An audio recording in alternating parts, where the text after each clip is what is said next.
uyashinde. Majaribu yakitokea kwako ndugu mpendwa, ujikaze uyashinde. Majaribu yakitokea kwako ndugu mpendwa, ujikaze uyashinde.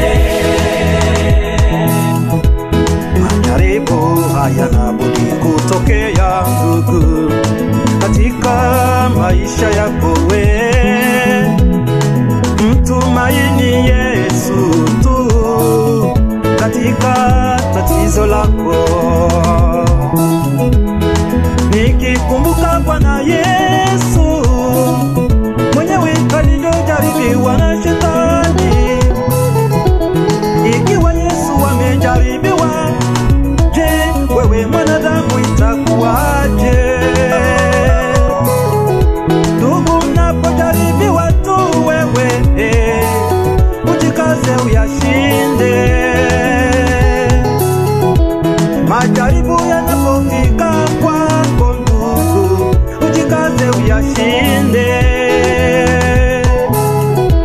Ndugu, unapojaribiwa tu wewe ujikaze uyashinde. Majaribu yakitokea kwako ndugu mpendwa, ujikaze uyashinde.